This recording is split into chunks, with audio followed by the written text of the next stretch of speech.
fait pauvre, lui qui était riche, pour que vous deveniez riche par sa pauvreté.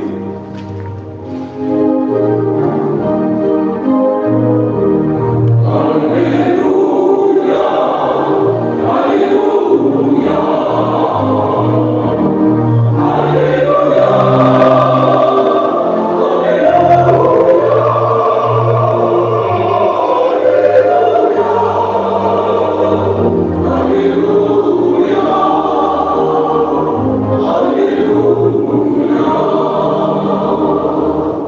Le Seigneur soit avec vous.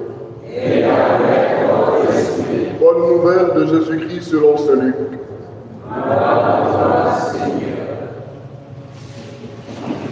En ce temps-là, Jésus disait à ses disciples, « Moi, je vous le dis, faites-vous des amis avec l'argent trompeur, afin que le jour où vous ne serez plus là, ces amis vous accueillent dans les demeures éternelles.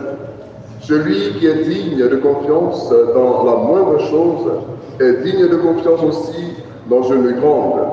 Celui qui est malhonnête dans la moindre chose est malhonnête aussi dans la grande. Si vous n'avez pas été digne de confiance pour l'argent malhonnête, qui vous confiera le bien véritable? Et si, pour ce qui est à autrui, vous n'avez pas été digne de confiance, ce qui vous revient, qui vous le donnera? Aucun domestique ne peut servir de maître. Ou bien il haïra l'un et aimera l'autre, ou bien il s'attachera à l'un et méprisera l'autre. Vous ne pouvez pas servir à la fois Dieu et l'argent.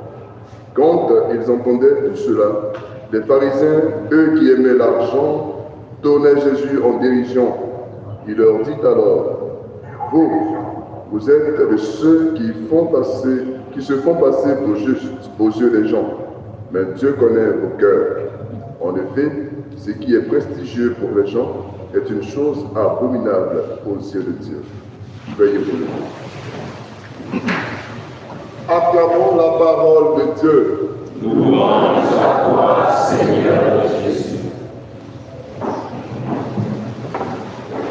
Chers frères et sœurs, ces jours-ci, le Seigneur nous interpelle sur l'usage des biens matériels, sur l'usage de ce qui est ordinaire en vue de préparer ce qui demeure éternellement. Et aujourd'hui encore, nous voyons dans l'attitude de Saint Paul une action simple, mais qui concourt à cela.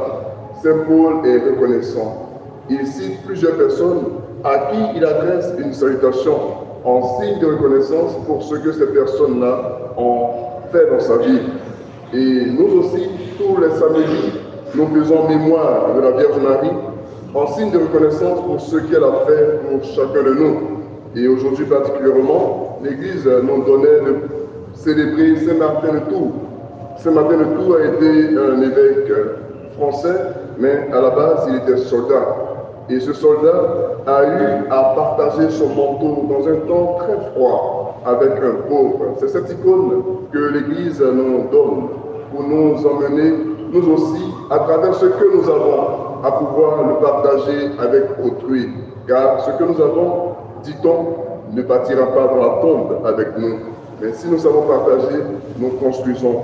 Nous avons des bonus pour ce qui est indestructible.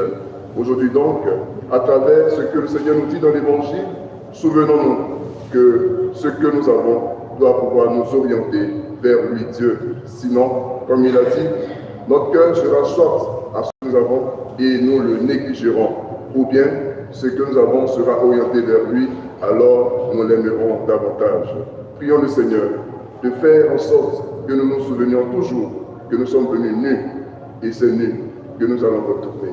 Ce que nous avons donc doit nous servir pour dire notre action de grâce et notre connaissance à Dieu.